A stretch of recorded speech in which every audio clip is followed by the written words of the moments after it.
손을 벌벌 떨며 사건을 어떻게든 알리려고 그리고 책임지려고 했던 용산 소방서장은 입건시키고 정작 책임져야 할 놈들은 뒷짐지고 다니고 자기 집에 쳐들어가고 옥상에서 구경하고 청담동에서 술이나 처먹는 세상. 이게 현재 대한민국의 모습입니다. 여러분, 무정부 대한민국에 오신 걸 환영합니다. 무정부 대한민국에서 불법 체류 중인 두 분을 모셨습니다. 안홍구 청장님과 김성수 평론가님입니다. 아니 우리가 언제 불법체를 아니 무정부니까요. 불법 정부가 없어요.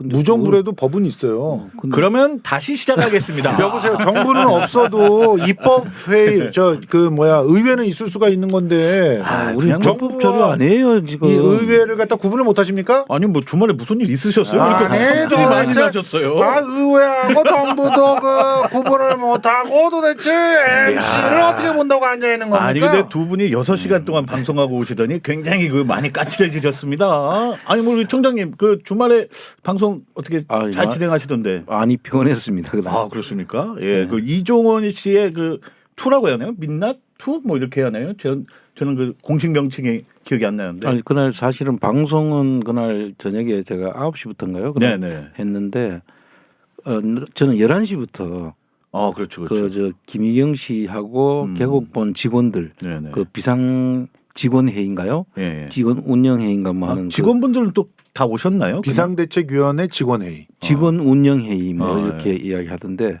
그 직원들 5명하고 내가 같이 미팅을 했어요. 아 그러셨구나. 그래서 사실상 장부는 그 당시에 이미 그 심혁 기자하고 그 몇 분이 그 장부를 확보 1,500페이지 그 장부가 아니라 그 뭐죠? 그 통장 1,500페이지 정도 되는 거를 확보를 했고 그걸 못 본 상태에서 제가 일단은 그 직원들하고 면담은 제가 했어요.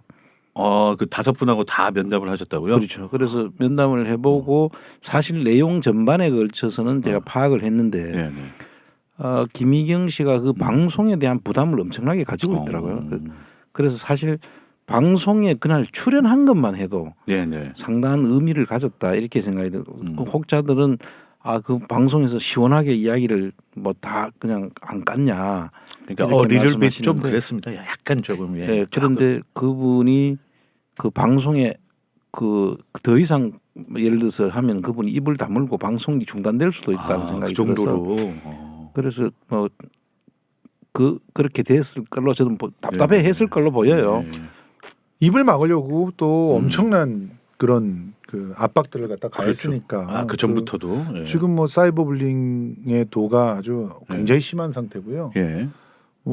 모든 잘못은 김희경이 혼자 저지른 것처럼 이렇게 프레임을 짜갖고 하고 있잖아요. 거의 뭐 그거는 정진서이가 이번 그 이태원 참사는 민주당 때문이다. 그렇게 주장하는 것과 똑같아요. 똑같은 게 아니라 어쩜 이렇게 똑같을까? 그걸 흉내낸 게 아닐까 정도로.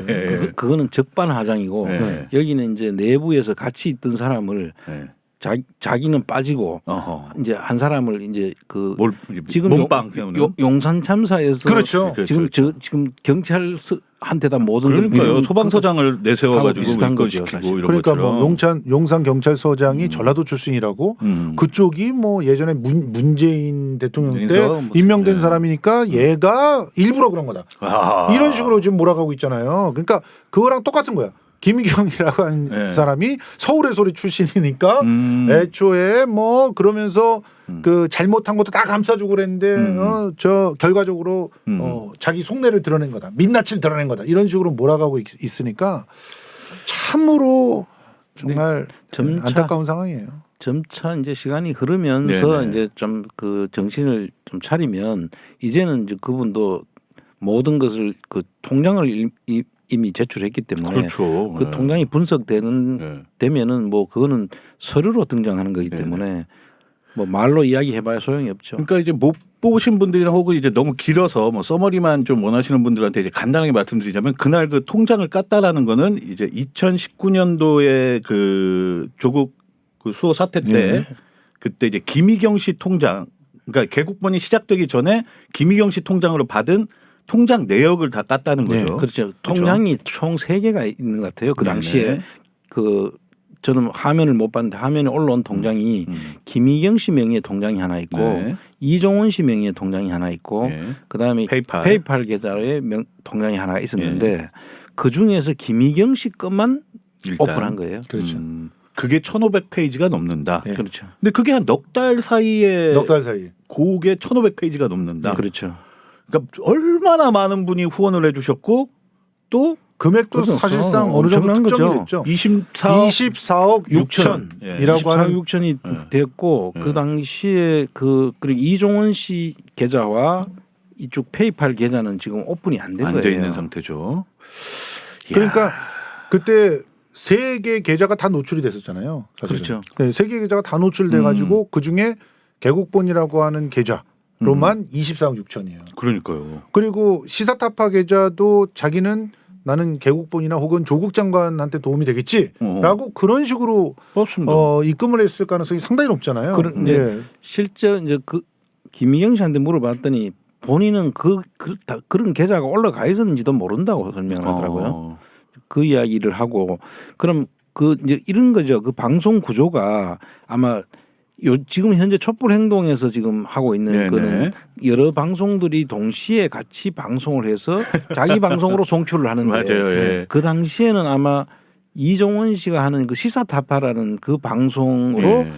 단독으로 송출을 하고 네. 나머지 사람들은 그걸 받아가지고 퍼날르는 걸로 맞아요. 알고 아니 있어요. 근데 그거를 이제 이종원 씨가 그날 이제 저희 그쪽 방송이 하고 있는 동안 갑자기 이제 본인의 방송을 키면서 안홍구 아무것도 모른다고 내가 독점을 했다고 독점 단독 방송을 했다고 무슨 소리야 다른 방송에서 다 퍼갔어 내가 퍼가게 해줬어 이렇게 하면서 말도 안 그 되죠. 당장 고소하겠다고 하시던데. 그래서 네. 그 클린본을 제공하셨습니까? 네. 그렇죠. 아니면은 거기에 계좌가 다 있는 상태로 캡처 송출하게 했습니까? 그렇죠. 그렇죠. 그럼 그 사실은 거기서 보고 있는 분들은 아무것도 모르잖아요. 그리고 거기에서 자기 단독 채널을 갖다 켜는 사람이 있으면 쫓겨났어요. 김성수니까 나중에 중간에 가가지고 그 방송을 갖다가 내 개인 채널을 해서 방송을 해도 뭐라고 시비를 못 걸었지. 솔직히 그때 당시에 그 방송을 자기 독자 방송을 켰다가 쫓겨난 사람 한둘이 아니에요. 나중에 보니까 그렇더라고. 나는 내가 내 방송을 갖다 했기 때문에 다들 그렇게 할 수 있는 줄 알았어. 아니야. 예, 그랬다고 하고요. 그 김희경 씨가 그 이야기는 해주더라고요. 그 이제 자기가 그 방송을 할 때 장비하고 인력이 있을 거 아닙니까? 예. 그 장비하고 인력에 들어가는 돈하고 이런 건 다 김희경 씨 통장에서 지불을 했대요. 그렇죠. 자, 그렇게 되면 어떻게 되냐면은 사실은 그게 맞잖아요. 그렇죠. 그럼 들어오는 수입도 예. 개국본으로 다 들어와요. 개국본이 그때는 없었지만 김희경 씨 통장으로만 들어와야 되는 거예요. 이름을 다른 걸로 해놨다 치더라도 사실은 그거는 전부 다 개국본 통장으로 김희경 씨 통장과 같은 통장이 돼야 되는 거예요. 그러니까 여기서 자기가 아주 자충수를 뒀죠.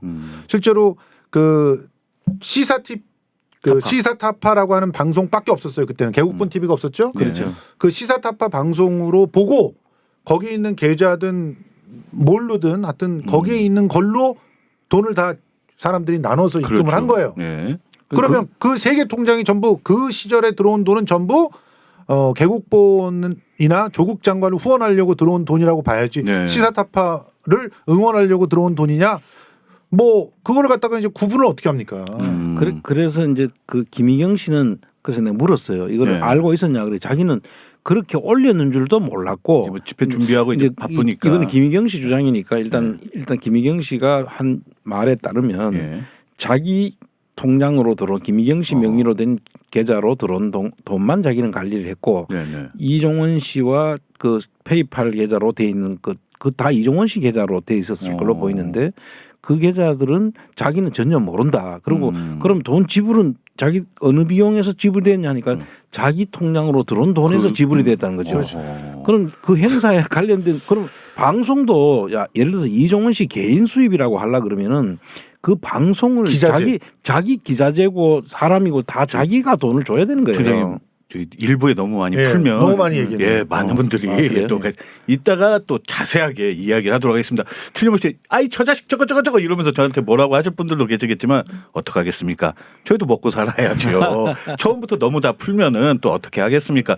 왜냐하면 제가 좀 그래도 오늘 좀 자랑스러운 게 우리 안홍구 TV에서만 볼 수 있는 장면 아니겠습니까? 그렇죠. 그날 6시간 방송을 한 두 분이 바로 제 옆에서 이렇게 두 분이 계십니다. 아, 제가 진행하면서 너무 뿌듯합니다. 저는 한 거 아무것도 없는데 뿌듯은 제 몫입니다. 아, 너무 기분이 좋습니다. 그러니까 지금 당장 안홍구 TV 구독, 좋아요, 그리고 알림 설정, 댓글. 야, 이런 거 반드시 너무 잘해. 부탁드립니다. 너무 자연스럽게 쏙. 예. 너무 감사합니다. 구독, 좋아요 좀 부탁드리고요. 오늘 진짜 얘기할 것 중에 하나가 저희가 용산 우리 소방서장님을 이렇게 보내는 게 맞습니까? 이거 지금 이거 꼬리 자르기 아닙니까? 기가 막힌 그런 네. 일이 벌어지고 있습니다, 여러분. 자, 한국경제에서 오죽하면은 이 단독으로 보도를 했어요. 용산 서장의 절규가 있었다 현장에서. 네네네. 자, 그때 당시에 여러분들은 이제 이런 사태가 벌어졌을 때 타임라인을 정리하는 걸 배우셔야 됩니다. 그러니까 어떤 일이 어떻게 벌어졌지? 그렇죠. 기사나 이런 것들을 보면서 한번 쭉 이렇게 리스트업을 해보시면은 거기에서 놀라운 비밀들이 많이들 튀어나옵니다. 자, 10시 15분에 10시 15분에 신고가 접수됐어요. 네. 신고가 접수됐고 그 현장으로 경찰은 가지 않았고요. 네. 경찰은 안 갔습니다. 112에 신고가 됐어도 경찰은 갈 수가 없었어요. 서울청에서 기동대를 보내주지 않았기 때문에. 신고 접수된 거는 그 전에 112로 한 거는 6시 몇 분부터. 그렇죠. 6시 34분부터 진행이 됐고, 어떤 119로 들어왔던 신고, 예. 10시 11분에 들어왔던 신고에 따라서 종로 소방서와 용산 소방서가 동시에 가게 됩니다. 근데 용산 소방서장은 그때 당시에 머리에서 피를 흘리고 있는 사람을 이송 중이었어요. 네. 그래서 종로보다 조금 늦게 도착했습니다. 갔죠. 근데 도착을 해보니까 아수라장인 거예요. 현장이 뭐 차도 진입하기가 어렵고 교통 통제가 안 되니까. 또 원래. 예. 그 교통 경찰관이 기껏 해봤다 그 현장에 있던 사람들의 증언에 의하면 고작 그 횡단보도 정도에만 몇 명 있고 거의 경찰이 안 보였다는 거예요. 정복 경찰이. 그러니까 차가 어마어마하게 막혀서 심지어는 용산 경찰서장도 1시간 동안 돌았다는 거 아닙니까? 거기를. 자, 그런 상황이 벌어질 때 이분은 도착을 해서 현장을 파악을 해봤는데 무선 통신들이 난무하고 서로가 뭐 여기 사람 필요하다 저기 사람 필요하다 아수라장이 벌어져 있었어요. 그렇죠. 여기 한번 보면 을지로 구급이 을지로 여기 하나인데요. 여기 그 심정지 환자 있는데 지금 CPR 내가 해도 돼요? 뭐 이러고 있고. 그렇죠. 저쪽에서 지금 CPR 환자 이쪽에서는 30명이 나왔어요. 맞습니다. 40명이 넘을지도 몰라요. 이러고 있고. 네. 저쪽에서는 지금 그 보건소 연락해야 되는데 보건소 있습니까? 뭐 이러고 있고. 아수라장인 거예요. 그렇죠. 그 아수라장인 상태를 듣다가 못해서 본인이 11시 8분에 네. 다들 무기 침묵. 그렇죠. 모든 무전기 보고 침묵하라는 거예요. 지금부터 용산 하나가 지휘한다. 근데 이 지휘를 자기가 선언하게 되면은 나중에 책임을 자기가 져야 된다는 걸 알고 있는 거예요. 이때까지 대통령실에선 단 한 건의 지시가 내려오지 않았고요. 대통령실 지시가 내려온 게 11시 21분이었는데 그 11시 21분에 내린 지시도 현장에는 전혀 반영이 되지 않았어요. 예. 전파 자체가 안 전파 자체가 안 됐어요. 근데 무슨 지시를 했다는 거예요? 그런데 현장 인근에서 딱 내려간 하나의 문자가 있습니다. 그 현장 주변에 기자들한테 나간 문자. 그게 뭐냐?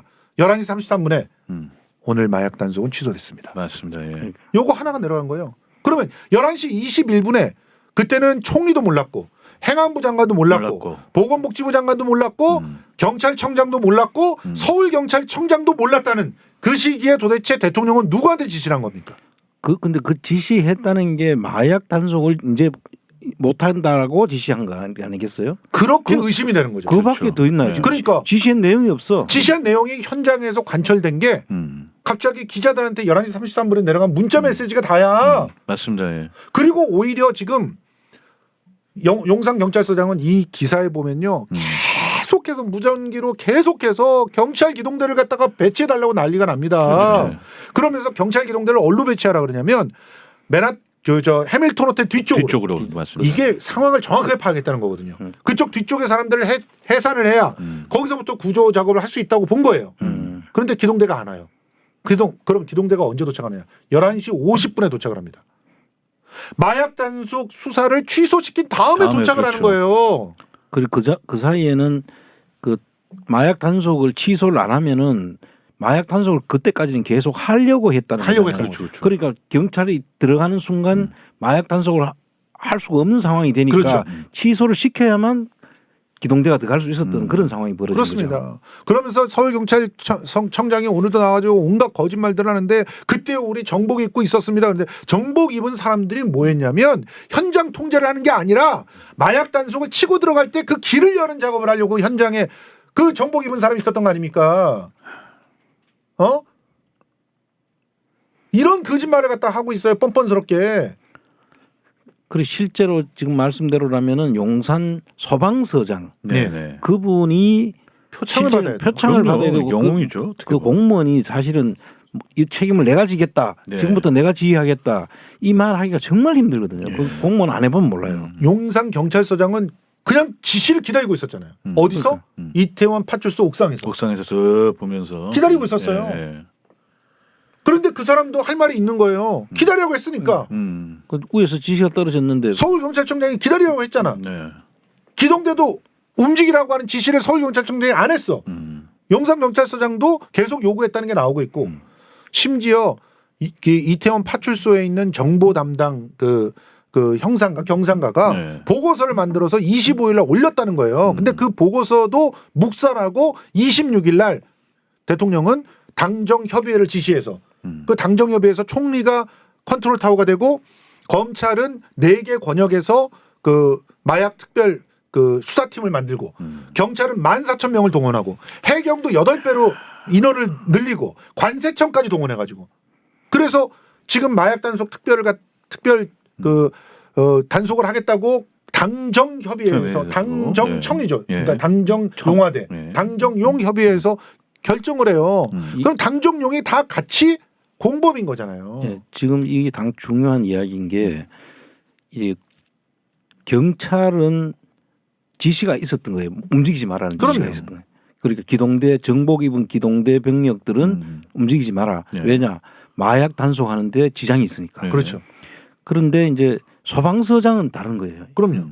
그쪽 지휘를 안 받으니까 나는 내가 책임지고 이거 내가 지휘를 해서라도 사람 살려야 이 상황을 그렇죠. 보니까 그분들은 안전 구조하는 게 그분들은 몸에 배어 있는 사람들이고 그랬으니까 지금 입장이 다 다르고 경찰도 사실은 위에서 지시가 떨어졌기 때문에 움직였으니까 밑에 하부 조직들을 사실 타다기가 여기서는 상당히 어려운 부분이 있는 하다가 거예요. 안 되는 거예요. 네. 그 중에 11시 50분에 이제 기동대가 투입되면서부터 사람이 해산되기 시작하지 않습니까? 그때 아직 기동대 병력이 한 개밖에 도착을 안 했기 때문에 나머지 골목에서 그 절규하면서 했던 경찰 보셨잖아요. 우리가. 봤죠. 예. 현장에서 있던 사람들은 다 한 명이라도 더 살려야 된다고 하면서 그때 뛰어다니고 있을 때 경찰청장은 뭐 했습니까? 용산구청장은 뭐 했습니까? 용산구청장은 오늘 CCTV도 찍혔어요. 예. 야, 지가 현장을 갖다 돌아봤다고 거짓말을 했는데 현장과 멀리 떨어져 있는 골목을 갖다가 가서 자기 집 들어갔어요. 자기 집. 그러니까 6분 동안 걸어서 도보를. 네. 그래놓고 현장을 갖다 자기가 점검을 했대. 처음엔 그런 식으로 이제 소위 말하는 구라를 쳤죠. 처음에 자기는 CPL도 했다고 그랬잖아. 네. 자기 집에 간 거예요, 사실. 그냥 자기 집에 가. 네. 그래놓고서는 자기 책임이 있지 않느냐. 그랬대. 저거 보세요. 저거. 사람 있습니까 저기? 그 난리가 났는데 사람이 있는 데로 안 갔어요. 저게 또 CCTV에 찍혔네요. 네. 거짓말 하고 있다는 걸 요즘은 지금 CCTV 뒤지면 엄청난 게 나올 겁니다. 그러니까요. 그런데 저는 안타까운 게 지금 오늘 55군데 압수수색을 압수수색을 했는데 증거 인멸하려고 한 게 아닌가 걱정이 되는 오히려. 거예요. 예. 그래서 지금 그 아까 말씀하신 연장선상에서 보면 이제 경찰이 지금 압수수색을 하고 수사를 하잖아요. 네. 그럼 이제 지금 압수수색하면서 증거 인멸의 우려도 사실 본인들 거를 자기들 보고 수사를 맡기는 거잖아요. 그러니까요. 그 소방서나 이런 사람들은 열심히 했던 것밖에 없는데 경찰을 그렇죠. 사실은 지시해서 안 움직였다는 것을 밝히는 거잖아요. 그렇죠. 그 사실 지시를 한 사람을 찾아야 되는 거거든요. 네. 이거는 수사로 통해서 밝혀질 게 아니라고요. 이거는 국정조사를 안 하면 알 수가 없어요. 11시 1분에 보고받고 21분에 지시를 했대. 그러니까 20분이나 보고를 받았는지 어쩐지 모르겠어. 그러면 제일 먼저 나와야 되는 그 지시가 뭐야 될까? 저는 재난안전통신망으로 모든 그 사람들을 갖다 연결하고 그리고 그 통신망에서 지휘 체계를 누구를 갖다 지휘 체계를 해서 해라. 네, 이렇게 네. 지시가 나오는 게 제일 그렇죠. 정상이잖아. 네. 아니 행안부 장관은 재난안전통신망에 접속도 안 했대. 그래서 왜 접속을 안 했느냐 그랬더니 1조 5천 원이나 드린 걸 왜 접속을 안 했느냐. 훈련도 7월 달에 다 해보지 않았냐 그랬더니 어떻게 쓰는지 몰라서 그랬대. 진짜 레알이야 레알. 야, 진짜, 야, 이런 데도 안 잘려. 와, 진짜 망고땡이네. 완전 최고네. 그러니까 전부 다 나 살려주세요라고 비선으로 연결하지. 얘네들 지금 뭘로 연결했는 줄 아세요? 공개 하나도 안 하지만 저는 다 전화기 그 압수수색 해야 된다고 보는 거야. 전부 다. 다 카톡을 했을 거야. 그렇죠. 자기들 탁탁탁탁 해가지고. 단톡방으로. 야. 이상민 장관 국가재난 안전통신만 사용해 본 적 없어. 야, 실제 대단하네. 적용할 수 있도록 고민하겠대요. 뭘 고민해. 아니 그러면 7월 달에 했던 훈련은 뭐야. 7월 달에 훈련했대요. 저 통신망 갖고 333개의 기관이 하나의 통신망으로 연결이 되는 거야. 그래서 그걸 전부 다 서로가 원하는 정보들을 갖다가 볼 수 있는 하나의 서버가 만들어지는 거고 그리고 통신이 다 원하는 기관하고 다 다이렉트로 통신도 다 되는 거야. 이 아저씨 카톡은 할 줄 아는 거 맞죠? 당연하죠. 다행이네 그나마. 근데 그 제일 중요한 건 저는 대통령이 보고받고 난 다음에 어떤 조치를 했는지에 대해서 그러니까요. 아무도 지금 이야기하는 사람도 없고 그 한마디로 이 정부를 갖다 규정하면 네네. 극단적 무능자들. 무능자들 극단적으로. 그런데 그 극단적 무능자들이 어떻게 저 자리에서 저렇게 많은 돈을 벌면서 덩덩거리고 살고 있느냐. 이 나라가 잘못된 거예요. 저자들이 전부 저런 자리까지 올라갈 수가 없어야 되는 거야. 네, 맞습니다. 근데 저 인간들이 얼마나 많은 사람들을 죽이면서 저 자리에 올라갔겠어요. 아니, 저 사람들은 다 이 건 때문에 그런 거죠. 저 자리에 가 있는 거죠. 그것밖에 생각할 게 없어요, 사실은. 저런 사람들이 제대로 애초에 공직자에서 낙오가 돼야지 그게 투명한 사회인 거예요. 처음부터 원래 말도 많았잖아요. 원래 되면 안 된다는 식으로 저희도 얘기를 많이 처음이 했었고. 아니라 애초부터 한덕수 같은 사람에 대해서는 하마평이 뭔 줄 아세요? 남 죽이고 자기가 그 자리 차지하는 그런 대표적인 인물이라는 거야. 그래갖고 때에 따라서는 자기는 호남 사람이 됐다가 호남 사람이 아니었다가 맞아요. 예, 기억나네요. 호남 사람 아니라고 그 한동안 엄청나게 불평불만했는데 필요할 땐 또 호남 사람이라고 그렇죠. 나타나게. 세상이 무능한 사람이 올라가는 세상이 있어요. 어떠냐면 이렇게 지금 비선돼가지고 그렇죠. 충성한다면 올라가잖아. 딸랑딸랑. 유병호 같은 사람이 유능한 사람 같습니까? 감사원장? 저런 건 그냥 깡패지. 고위공직자로 둘 수가 없는 위험한 사람인 거예요. 법이고 나발이고 다 하나도 없잖아. 근데 같은 사람들끼리 저렇게 참 모으기도 힘들 것 같은데. 그러니까요. 아니 근데 보통 이러면 이 정도면은 아니 윤석열 대통령도 인터넷은 할 줄 알 거 아닙니까? 여기저기서 할 줄 알까? 그게 이제 의문이긴 한데요, 늘. 그래서 제가 아까도 카카오톡 막 물어보고 그러는 게 이분들이 적어도 이렇게 하다못해 댓글만 봐도 한글을 알면 이게 또 논란이 있으니까 나한테 오기 전에 빨리 잘라야겠다. 이런 생각할 수도 있잖아요. 내가 상민이 자를 거야. 한덕수도 교체해야지.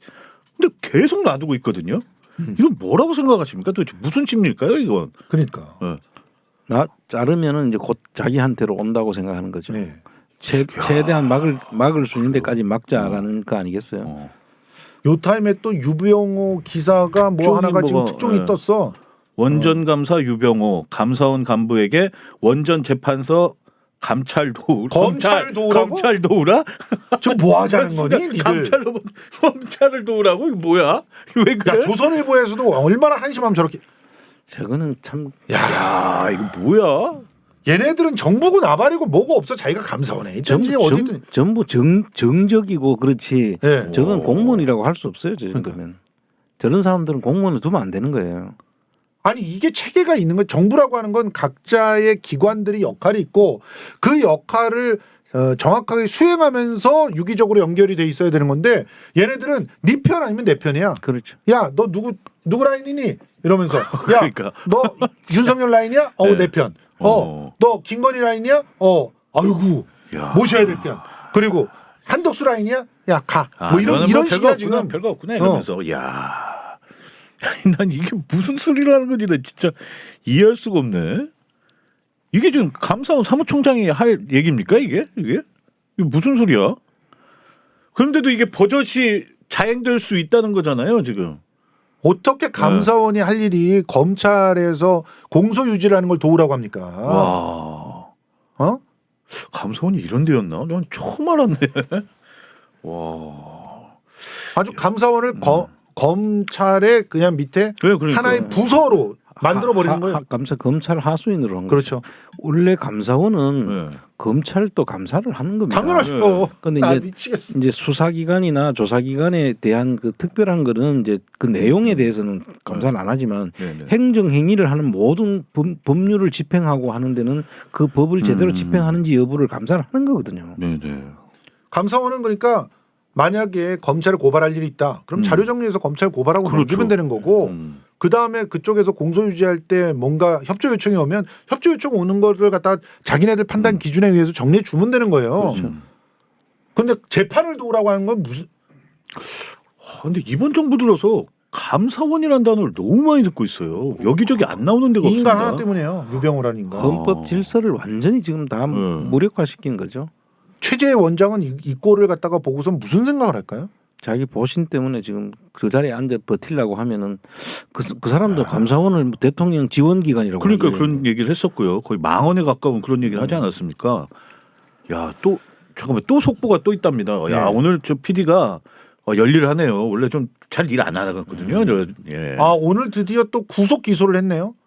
기소를 진짜요? 했어. 오늘. 구속은 돼 있었고요. 그러니까 기소를 했어요. 기소를 했죠. 어제 기소한다더니 어제 기소 못했다고. 야, 오늘 했구나. 어제 기소한다고 했던 놈들 다 나와 이러면서 현근택 변호사가 얘기했더니 그래 오늘 해줄게. 그러면서 오늘 그러니까 저거는 검찰이 오늘 한 행보가 뭔지 아십니까? 오늘 검찰이 한 일 하나 SPC 압수수색했어요. 그리고 김용 기소했어요. 기소했고 결국 뭐야? 시선 돌리는 거야 또. 그러니까요 또. 얘들 하는 게 시간밖에 없구나 이거. 근데 진짜. 이제 그 기소를 하게 되면은 그 내용이 있잖아요. 네네. 그 공소장 내용이 있잖아요. 그 공소장 내용에 아무것도 없으니까 전번에 이야기하는 그 메모 또 그 박스. 근데 돈을 주면서 박스는 찾아오는 경우도 아마 처음일 거예요. 이 이야기대로 알뜰한 거죠. 그렇게 표현하겠습니다. 이 와중에 오늘 나온 희망적인 기사가 하나 뭐 있었냐면 서욱 전 국방장관 풀려났어요. 맞습니다. 예. 구속 적부심에서 구속할 만한 사유가 없다. 풀려났어요. 지들도 양심은 있네. 그게 어떻게 잡아놓을 거리가 법원도 됩니까? 웃기는 거예요. 구속했다가 또 그 너무 아니니까 또 구속 적부심에서는 또 받아들여지고 영장을 아직 발부를 하지 말았어야 되는 건데. 그렇죠. 아예 할 사항이 아니죠, 저것도. 그렇죠. 그 지금 모든 세상이 다 미쳐 돌아가는 것 같아. 영장 실질 심사에서 이게 반려가 됐어야 되는 내용인데 억지로 이 판사가 누군지 여러분 이름 기억해 주시고요. 이 사람이 전직이 김앤장에 있었는지를 기억해 주세요. 검찰 출신이 아닌지도 기억하시고. 김상우 서울중앙지법 영장전담 부장판사. 근데 이제 저희가 또 좀 해야 할 얘기 중에 하나가 저희는 늘 다시 한번 말씀드리면 저희 방송의 정체성은 돈입니다. 돈과 관련된 얘기를 할 텐데 우리 김진태 도지사 이야기 잠깐만 하고 좀 넘어가겠습니다. 왜냐하면 끝까지 저희는 김진태를 거론할 겁니다. 저희는 김진태 도지사 이분이 레고랜드 보증채무 불이행 말한 적 없어요. 라고 자신은 그런 말을 한 적이 없다고 했습니다. 이게 말이 됩니까? 안 갚는다 소리는 했죠. 진짜 비겁하고 야비한 새끼들 진짜. 이 새끼들은 진짜 자기가 한 말 해가지고 지가 지 말에 말꼬리를 잡아. 그러니까요. 그래갖고 나 오늘 시간이 좀 없어서 좀 늦을 것 같아 이렇게 얘기해놓고 난 늦는다고 얘기한 적 없어. 시간이 좀 없다 그랬잖아. 이런 식이야 모든 얘기가. 지금 김진태가 분명히 뭐라고 했습니까? 지금 돈이 여의치 않아서 여의치 않아서 그렇죠. 지금 현재 돌아오는 이자를 나는 보증을 해줄 수 없다. 그렇죠. 이렇게 얘기했잖아요. 그게. 지급 보증을 해줄 수 없다. 보증 채무 이행 안겠다라고 하는 말과 보증을 해줄 수 없다라고 하는 말은 같은 말이야. 똑같은 말이죠, 솔직히. 근데 이제 사랑해하고 좋아해보다 더 같은 말이야. 그래요? 그렇지. 근데 형이 얘기하니까 되게 좀 따뜻하게 느껴진다. 근데 이게 지금 아까 사실 사진이 좀 잠깐 떴다가 좀 빠졌긴 했습니다만 요게 이제 흔히 썰로 지금 인터넷상에 커뮤니티에 많이 도는 사진입니다. 지금 이건 썰입니다. 썰이 아닙니까? 형 괜찮겠어? 이거는 거의 이런 우연은 있을 수가 없어요. 그래요? 사실 이제 흑자도산이라는 이야기는 지금 그 레고랜드. 전번에 레고랜드가 레고랜드 재무제표를 보면 네. 그 자산이 부채보다도 많다. 많고. 네네네. 그리고 그 이익 잉여금이 쌓여 있어요. 예. 잉여금이 들어오는 시기입니다 지금부터. 지금 그 또. 이익이 남으면은 이익 잉여금이라는 계정으로 옮겨놓거든요. 그렇죠. 손익을 따져가지고 그러면 이익이 난다는 거죠. 그렇죠, 그렇죠. 아니면 결손이거든. 적자가 된단 말이죠. 근데 이거는 이익이 생긴다는 이야기는 흑자예요. 흑자가 나고 그 흑자가 난다는 것은 줘야 될 이자 다 잘 갖고 있다는 이야기입니다. 그렇죠. 튼튼한 회사다. 뭐 이런 느낌이죠. 이자 갖고도 그렇죠. 남으니까. 남아서 이익이 생긴 거란 말이죠. 그러면 그걸 갚을 수 있는 처음부터 PF 이렇게 해가지고 돈을 빌려 와가지고 해가지고 원금 갚을 사람은 없잖아요. 바로 돌아서서 원금 못 갚잖아요. 네. 그렇게 원금 갚으려고 하면 이제 차환이라고 해서 다른 은행에 또 빌려 와서 갚아야지 그 돈을 원금을 갚을 수는 없어요. 네네. 그런데 흑자를 난 상태라는 이야기는 계속 앞으로 이제 잘 정리해서 이자는 잘 갚아줄게 되니까 그렇죠. 자기들이 부담이 없어 실제로. 어허. 돈이 막 이익 잉여금이 막 쌓이면 나중에 그걸 가지고 이제 돈을 원금을 또 갚아 나갈 수도 있는 거고. 그렇죠. 근데 그걸 가지고 내가 그 지급 보증을 안 하겠다. 해버렸어요. 그렇죠. 김진태가. 금리대가 안 하면서 이게 부도가 나버린 거예요. 그렇죠. 네. 지급 보증을 강원도가 안 한다 그러니까 BNK에서 부도를 내버린 걸로 저는 알고 있거든요. 그렇죠. BNK 증권이.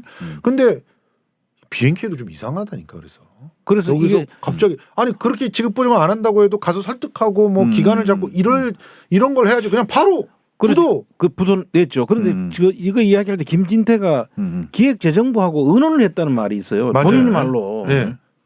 본인 말로 의논했대, 했어요. 본인이. 본인 말로 했어요. 그래 네, 기획재정부하고 의논해가 했다는 이야기는 이거 우리 부도 낼게. 너 그렇게 알아라는 이야기 신호였고 사인을 보냈다. 이거를 우리가 의심을 할 수밖에 없는 거야. 그렇죠, 합리적인 왜냐하면은 의심. 흑자 상태에서 부도를 낸다는 거는 이 회사를 이미 망가뜨려 가지고 어허. 이 회사를 정리를 하겠다. 그러니까 이제 정리하는 방법에는 옛날에는 법정 관리 뭐 이런 이야기가 있었는데 네네네. 요새는 기업 회생에 관한 절차 법이 따로 있어요. 그러면 그를 청산을 하거나 네. 아니면 회생을 하거나. 그런데 이거는 지금 얘는 지금 계속 청산하겠다는 거야. 그런 식으로 청산하겠다는 거야. 팔아치우겠다는 거예요. 그렇죠. 자산 다 팔겠다는 거야. 근데 그걸 이제 누군가한테 딴 사람에게 싸게 팔아치워 넘기겠다 이런 의심이 드는 거잖아요. 근데 갑자기 그걸 사겠다고 나선 회사가 유암코라고 하는 회사가 어허. 유암코가 어떤 회사냐 하면 은행들 있잖아요. 시중은행들. 뭐 국민은행, 신한은행, 무슨 뭐 우리은행 뭐 쭉 있잖아요. 그 은행들이 만들어 놓은 회사예요. 뭘 하라고 만들어 놨냐면은 부실 채권 은행들이 가지고 있는 채권 중에 부실화된 거 있잖아요. 그걸 매입하라고. 담보로 받아놨는데 이걸 부실 채권들을 팔면은 그 담보 가치가 이제 떨어져가 못 팔 부도가 나는 회사들 거를 주로 가지고 있으니까 그럼 그걸 팔아 가지고 하면 값이 떨어질 수밖에 없는 채권들을 유한코에다 싸게 넘겨 가지고 유한코는 그거를 다시 정리를 구조조정을 한다든지 정리를 해가지고 제값을 받거나 아니면 더 받아가지고 돈을 남기는 그런 회사예요. 그런 회사구나. 자 그런데 그러니까 땅 짓고 헤엄치는 회사야. 그러니까 저기에 넘기는 금액이 얼마인 줄 알아? 3%래. 3%에도 그냥 넘긴다고요? 3% 정도에 넘긴대. 그러니까 100억이다. 그럼 뭐야? 3억에 넘기는 3억에 넘기는 거야. 보통 부실 채권들은 그런 식으로 넘기는 거예요. 옛날에 여기서 론스타 이야기가 또 나오는데 외환은행이 가지고 있던 부실 채권을 주로 처리했던 데가 있어요. 네네. 근데 지금 제가 론스타 소송을 해놨잖아요. 그렇죠. 예. 그 론스타 소송을 했는 그 옆으로 사이드로 들어온 돈이 있다 그랬잖아요. 네네. 론스타 돈이 아니고 그 돈을 넣는 데가 내가 의심하고 있는 곳이 저런 부실 채권을 외환은행 부실 채권을 처리하는 회사예요. 유람코 같이 예를 들면. 그렇지. 예. 그래서 저런 회사들은 그를 정리를 가지고 가가지고 지금 이야기한 무조건 남는 거야. 3% 가지고 가면은 무조건 남고 엄청나게 남길 수 있죠. 막말로 우리 이승훈 작가 같은 사람 하나 세워가지고 가가지고 좀 두드러 패면 그러면 나 세워라 했고. 그러니까 10억 뭐 이렇게 들어올 수 있을 거 아니야. 다 할 수 있어. 자, 근데 중요한 거는 보세요.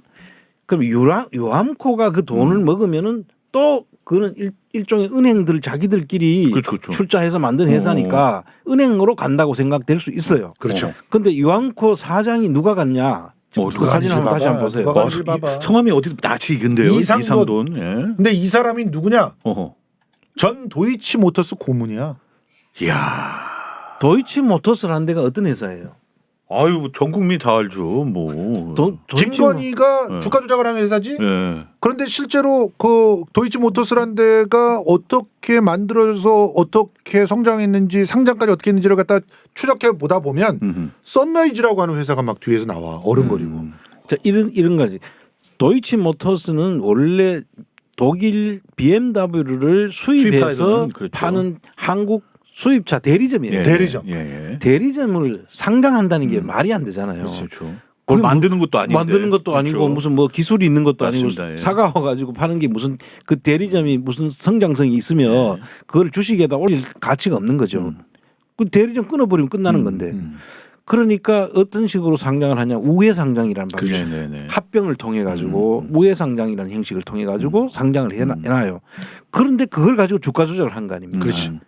이 모든 것이 이미 주가 조작을 예비해서 만들어진 상황이라고 볼 수밖에 없는데 그 회사의 금융 고문으로 있던 자가 대표이사로 있는 유람코가 지금 해필 윤석열 정부가 들어서자마자 유한코 사장으로 가는 거예요. 그리고 그걸 레고랜드 산대. 헐값에. 지금 레고랜드를 만약에 지금 이 상황에서 사잖아? 그러면 레고랜드가 받을 수 있는 금액의 10분의 1 정도밖에 못 받을 거예요. 와. 10분의 1 받을지도 못 그러니까. 받을지도 모르죠. 부도 나가지고 없어진 그 휴지 조각 될래 아니면은 그거라도 받고 팔래 뭐 이렇게 되는 이중하는 거지. 거 아닙니까 레고랜드 입장에서는. 그러니까 합법적으로 레고랜드와 관련되는 모든 권리, 그 주변의 땅을 개발할 수 있는 권리를 그냥 유암코라고 하는데 넘기는 건데 유암코는 또 누가 살 수 있는 사람이 미리 준비하고 있어. 다 제기하고 여기서부터는 추정의 영역이라고 그렇죠. 봐야 되는 건데 누가 준비되고 있는 거야. 유한코가 사는 것까지는 뭐 그냥 또 그렇게 산다고 칩시다. 좋습니다. 근데 만약에 누가 예비돼 있다 미리. 누굴까? 난 아는지만 얘기 못하겠다. 싸게 사기로 했다.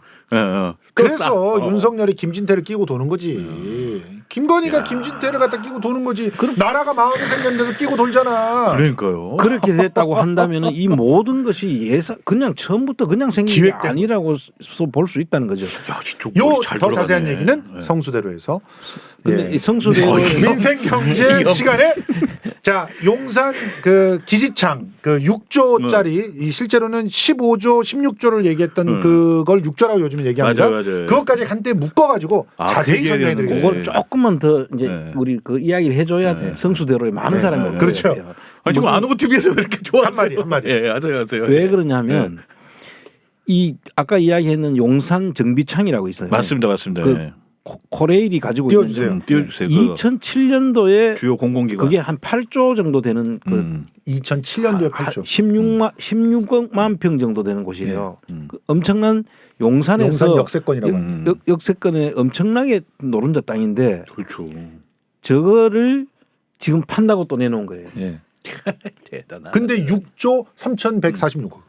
2007년도보다도 2조를 깎았어. 이거밖에 안 가? 와. 여기에 대한 이야기하고 지금 또 엄청난 LH 용산이 뭐 다른 땅들을 전부 다 이 정부가 지금 팔겠다고 내놓은 땅들이 왜 내놨으며 어떻게 흘러갈 것인지 이 정부는 처음 출발부터 다 계획이 있었다. 전 마사회 용산구 사옥 저도 금싸라기 땅이에요. 저도 저거 먼저 봤어요. 저게 981억밖에 안 해. 그러니까 저거 저는 이 돈은 저는 이 돈은 없는데 말이 안 돼. 너무 싸 보이는 거예요. 981억이. 저 용산구 사옥이 얼마나 좋은데. 지금 그 용산 그 지금 정비창 그 자리는 국제 업무지구로 지정이 되면서 2007년도에 그게 얼마였나 하면은 거의 6조 가까이 됐어요. 2007년도에 지금으로 따지면 그 가격이라는 게 근데 지금 코레일이 18조의 부채가 있거든요. 어떻게 보면은 그걸 가지고도 싹 다 부채를 갚을 수 있어요. 그런데 그걸 6조에 팔라는 거야. 자 여기까지만. 다음은 성수대로로 가야 합니까? 성수대로 일요일 날. 와 세상에. 야 이게 3만 방송에서 18만 방송을 홍보하고 있으니 이거 참 큰일 났네 이거. 그 18만에서도 많이 하니까. 18만 4천이죠. 하여튼 부럽습니다. 저희도 열심히 해서 저희도 10만이 빨리 넘길 바라겠습니다. 근데 이제 저희가 개국본 이야기 이제 처음에 일부 저희가 일부라기보다는 앞에 부분에서 저희가 좀 얘기를 했는데 이제 여기서부터 좀 본격적으로 좀 말씀을 드려야 할 것 같습니다. 왜냐하면 두 분이나 계시기 때문에 그날 거기에 참여하신 분들이 일단은 먼저 우리 어떻게 보면 좀 가장 핵심적인 코너였던 그 3부를 맡아주신 우리 안청장님께서 좀 많은 것들을 그날 이제 좀 보고 알고 계실 텐데 그날은 이제 방송을 제가 했던 3부는 김희경 씨가 직접 출연해서 김희경 씨 입으로 이야기하는 것을 들으려고 하는 게 주 목적이었고 그렇죠. 사실은 저는 그 사전에 그분들을 만나 가지고 내가 궁금해했던 내용들은 이미 일부는 파악을 했어요. 물론 서류를 본 건 아니고 네네. 서류는 이제 그 통장 기록이니까 네. 그 통장을 가지고 그 계정별로 만들어 가지고 그 제대로 지출이 됐는지 안 됐는지 여부는 별도의 그 절차를 거쳐 가지고 우리가 설명을 해야 될 거고 그날 만나는 이야기만 조금 더 우리가 진행을 말씀해 드리자면 좀 해주세요. 이 방송을 그때 그 앞에 제일 먼저 걸었던 게 중요했다 그랬잖아요. 앞에서 거기다가 자기 통장 번호가 올라가 있으니까 거기에 조국 집회에 들어가는 돈이라고 생각하고 다 거기다가 각자가 자기가 편한 대로 김희경 씨 계좌도 넣고 이종원 씨 계좌도 넣고 페이팔로도 보내고 했을 텐데 이게 참고로 이제 혹시나 이제 앞에 부분에서 설명했던 거니까 잠깐 부연 설명하자면 그 당시 조국 수호 집회를 할 때 이제 시사타파 측에서 본인의 이름을 걸고 이제 방송을 했었을 때 그 밑에 페이팔이나 계정이나 김희경 씨 계좌 그리고 시사타파 계좌를 걸어놨다 그 말씀을 지금 하시는 거죠. 네. 그랬기 때문에 그 돈 들어오는 거는 제가 볼 때는 거기에 모였던 촛불 집회 또 조국 집회에 참여했던 분들이 조국 집회와 관련된 일에 쓰라고 보내줬다고 보는 것이 합리적이다. 합리적이죠. 그게 당연한 거고요, 사실. 그렇죠.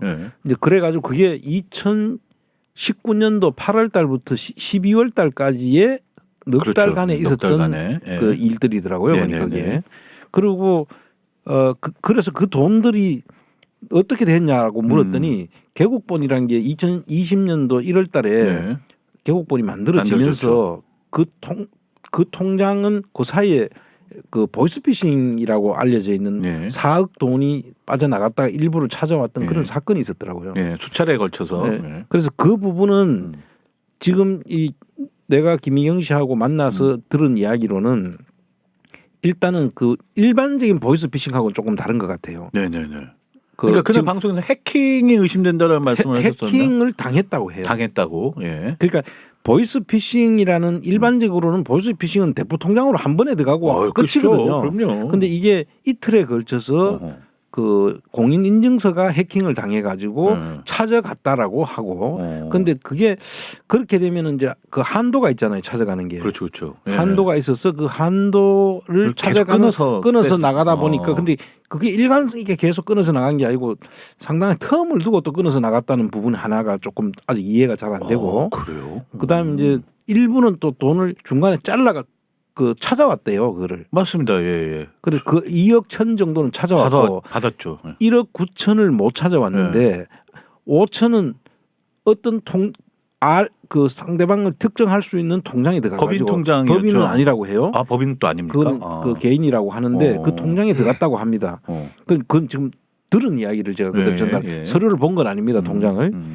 그래서 그 통장에 개인 통장에 들어가서 그거를 그분들한테 돌려달라고 하니 안 주니까 압류를 했다는 거예요. 압류, 그렇죠. 근데 보이스피싱을 해가지고 가져간 사람이 안 돌려준다고 하는 거는 그건 상식적으로 말이 안 되잖아요. 그 통장을 자기 통장을 지급했다면은 그거는 뭐죠? 공범이 될 수 있는 거예요. 그렇죠, 공범이죠. 통장만 제시해도 보이스피싱의 이라면은 그 통장을 자기 통장으로 그냥 빌려 통장 번호를 준 것만 해도 공범으로 문제가 될 수 있는데 범죄에 쓰였으니까 그 통장이요. 그걸 돈을 안 돌려준다고 해서 가압류를 해서 받아오는 지금 재판을 했다고 하는 것이 제가 볼 때는 아직 내 의문이 풀리진 않았어요. 여기에서. 그날 밝혀진 거 7개를 제가 정리를 해드릴게요. 마치 막 아무것도 없는 것처럼 그렇게 주장들 하는 분이 있지만 엄청난 이 7개 중에서 한 건만 있어도 시민사회 단체로서는 그냥 사망 신고입니다. 자, 우선 첫 번째.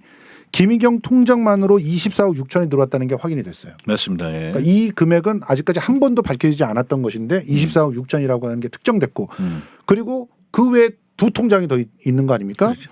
그러니까 실제로는 얼마나 많은 돈들이 그때 들어왔을지 들어왔고 모르죠. 그걸 가지고 어떻게 썼는지 그거는 유일하게 이종원 이외에는 아무도 모르는 겁니다. 그렇죠. 자, 두 번째 그 통장이 3개였고 또 그거보다 더 많았다라고 하는 주장을 하는 분들도 있는데 그 통장들에 얼마가 들어왔는지 그리고 그걸 어떻게 사용했는지 이거는 김희경은 전혀 모르고 가스라이팅 된 걸로 그대로 계속 얘기를 했는데 그 통장은 개인 사업 통장이다. 그리고 글로 들어간 수익은 다 시사타파 개인의 수익이다. 이렇게 나는 모른다. 그래서 모른다. 그렇죠. 이걸 확인했어요. 근데 그걸 우리 안홍구 청장님이 딱 밝혀주셨지만 그때 당시에 방송 나갔던 건 시사타파 TV밖에 없고 시사타파 TV에서 그 3개 계좌가 다 까져 있었고 그러니 이거는 전부 개국번호로 돈을 준 걸로 봐야 된다. 그래서 뭐 소송이든 뭐든 있을 때 그렇게 판단이 될 것이다 라고 하는 것을 확인시켜줬어요. 그러니까 그거 확인이 됐고 세 번째 집회 비용 22억 이상입니다. 15번 집회했는데 22억 이상을 썼다는 거예요. 한 회당 그러니까 1억 넘게 썼다는 거죠. 1억 5천 정도 썼다는 그렇죠. 거죠. 예. 그다음에 전세 보증금, 인테리어비, 방송 장비비 예. 모두 다 개국본 통장.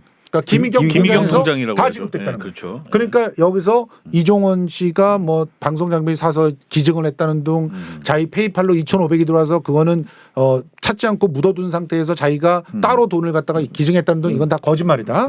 확인이 됐고요.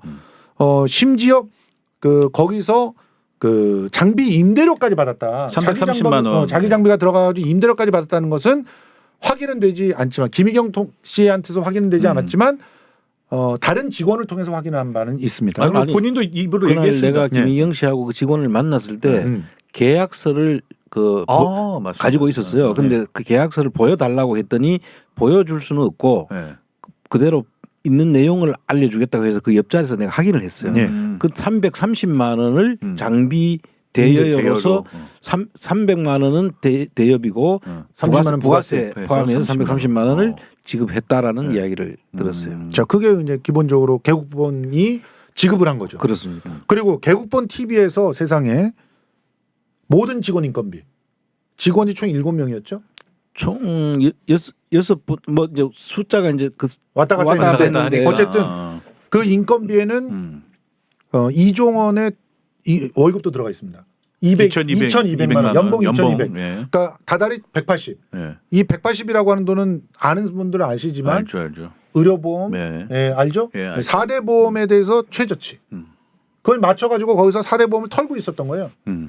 거기다 이제 발 담그고 거기서 이제 그걸 다 까나가는 거죠. 그리고 나머지 뭐 기타 소득 뭐 이런 것들은 처음에는 뭐 그거 거기에서 의료보험을 떼지 않았잖아. 그러니까 김건희가 하던 짓 그대로 하고 있었던 겁니다. 그 다음에 출연료 1,300, 인건비는 다달이 1,800, 출연료는 1,300, 그리고 경상비 이런 것들을 전부 개국본 TV에서 내서 개국본은 회원 회비 들어오면은 그걸로 다 나가고 돈이 없어. 거기 보태면은 그 개국본의 개국본의 시사타파의 방송에는 아무도 직원이 없다. 직원이 없어요. 그 심지어 시사타파의 격리 보는 직원까지도 개국본 직원들이 대신해줬다. 그러니까 이거는 배임이죠. 무조건 배임이에요. 그렇죠. 그다음에 보이스 피싱이라고 주장했던 게 실제로 보이스 피싱이 아니라 최소한 해킹 아니면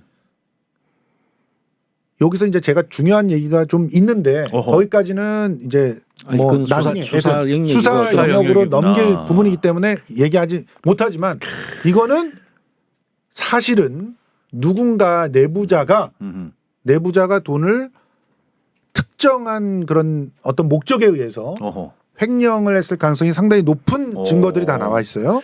그리고 그것도 사실 그날 방송에서는 다 얘기하지 못했지만 확인을 하신 겁니다. 그리고 여섯 번째, 이거 굉장히 큰 거고 추잡스러운 건데요. 추미애 대표의 북콘서트. 이 북콘서트를 총 개국본이 7회를 했습니다. 맞습니다. 7회를 했는데 회당 700만 원에서 1,100만 원의 제작비를 받으면서 했는데 북콘서트 여러분들 가서 보시면 아시겠지만 700이나 1,100만 원이 들 만한 그런 규모가 아니에요.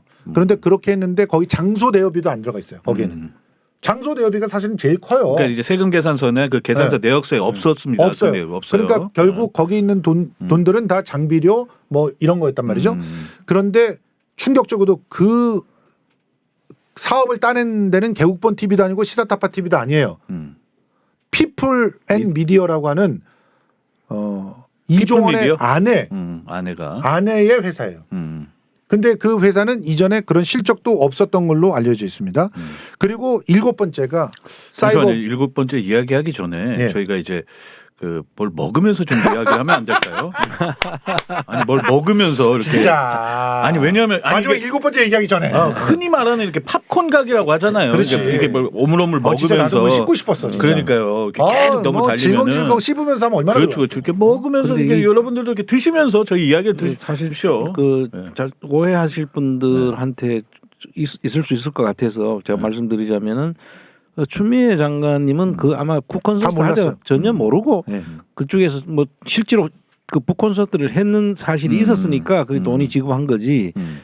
그거를 그쪽에다가 이야기하기는 어려운 부분이 있었을 것이다. 예, 그렇죠.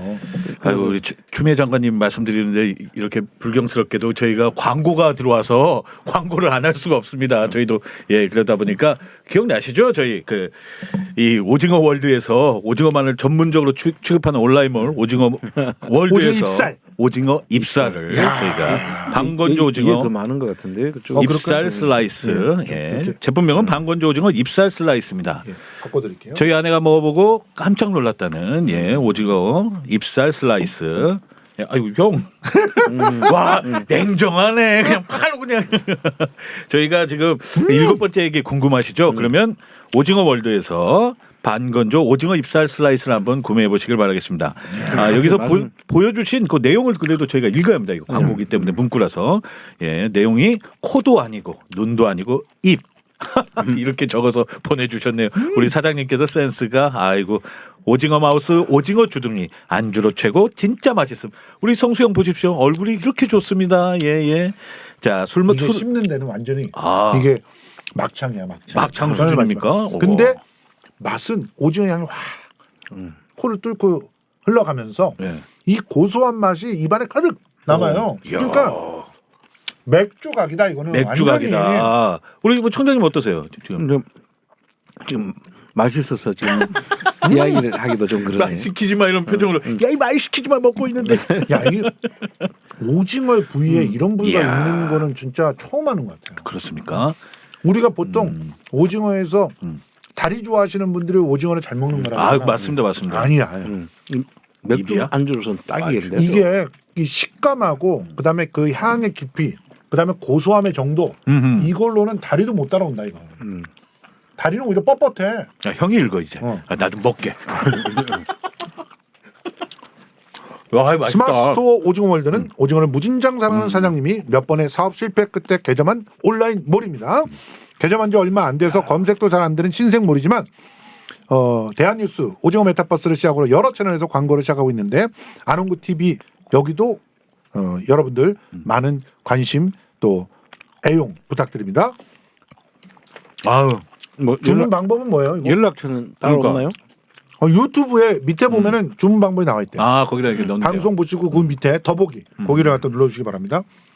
최고입니다. 이거 진짜 맛있네. 야 이거는 진짜 별로 살도 안 쪄. 그럴 것 같아요. 형 제가 먹으면서 그 얘기를 하시니까 이게 믿음이 갈까요? 아니, 저는 먹기 전에 이미 쪄 있었던 상태입니다. 여러분 오해하지 마십시오. 먹기 전에 쪄 있었던 상태입니다. 이거 진짜 개발을 잘 하셨네. 잘하셨습니까? 하여튼 요걸 저희가 오징어를 먹으면서 불경스럽게도 이제 7번째 이야기를 좀 해야 할 것 같은데. 그러니까요. 어쨌든 또 기다리시는 분들 7번째 이야기가 이 씹는 것과 관련이 있어요. 씹는 거 맞죠? 사이버불링.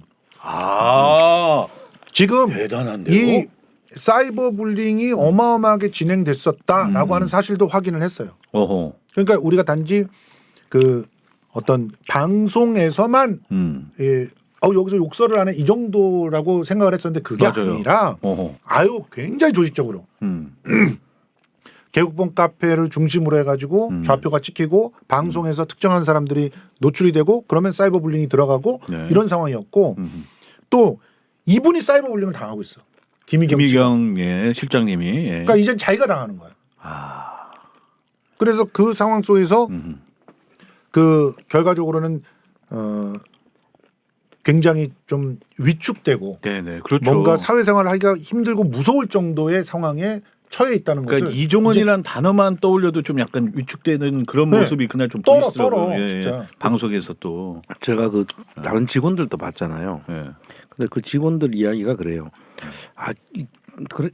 어떤 그날 의자 던지고 하는 그 상황 때문에 이렇게 그 갈라지게 됐냐라고 했더니 그게 아니고 그 전부터 같이 근무하는 것 자체가 스트레스였다는 거예요. 아, 그 정도로. 야. 그런 견디다가 이제 터져버린 거죠. 이게 이제 어떤 사건이 계기가 돼가 촉발된 게 아니라 그 전에부터 쭉 내려오던 일이 이제 그 계기로 해서 터졌다 이렇게 이야기하더라고요. 그러니까 그 사이버 불링들을 계속 조직적으로 진행하고 이런 것들을 옆에서 보는 것도 괴로웠대요. 그렇죠. 그렇죠. 남을 또 괴롭히고 그런 것도 보고. 그리고 그런 게 막 습관처럼 되다 보니까 내부적으로도 뭐 그런 서로가 사이버 불링도 하고 막 이랬나 봐. 그러니까 김희경 실장은 그 자리에 나와서 이제 자기 때문에 그 상처받은 분들한테도 사과를 했고요. 그렇죠. 처음부터 또 사과하셨죠. 자기가 용기를 갖다가 내서 이걸 이렇게 하면 안 된다라고 얘기하지 못했던 것에 대해서도 사과를 하는 상황이었어요. 그러니까 사이버 불링을 하시다 못해 이제 나중에는 이 오프라인에서 진짜 불링을 또 하시고 폭행을 하시고. 그렇죠. 이제 제가 이종헌 씨 방송을 보면서 처음으로 한번 웃었거든요. 나보고 우자왕이라고? 어? 체어맨으로 불러, 체어맨. 본인을 체어맨으로 불러달래요. 왜 따라 저 안 똑같습니까, 형님? 와, 제가 성대모사 하면 왜 이렇게 반응이 왜 그래요? 저도 좀 새싹인데 키워주세요. 예, 이런 거 알겠습니다. 따라하려고 했던 건데 오징어 입같이 생겼잖아요, 입이 제가. 예. 알겠습니다. 이렇게 마무리를 하기에는 제가 너무 불리한 것 같은데 이렇게 끝나면 안 되는데. 더군다나 광고주까지도 디스하면서 끝났어요. 형, 저희가 또 오래간만에 이렇게 좀 밝은 분위기에서 이렇게 하니까 저는 또 개인적으로는 기분이 다 드셨습니다. 진짜요? 총장님 식사 안 하셨어요? 그냥 식사 대용으로 그냥. 그 정도입니까? 역시 그 정도. 저희는 또 이 방송이 끝나자마자 저희는 또 이 오징어 입살 파리. 예, 요걸 꼭 다 먹도록 하겠습니다.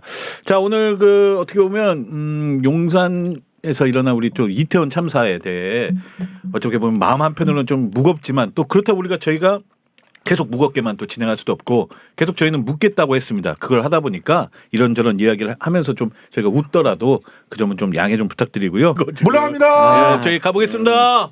오징어 입살 먹으면서 끝내야 그러니까 돼. 물러갑니다.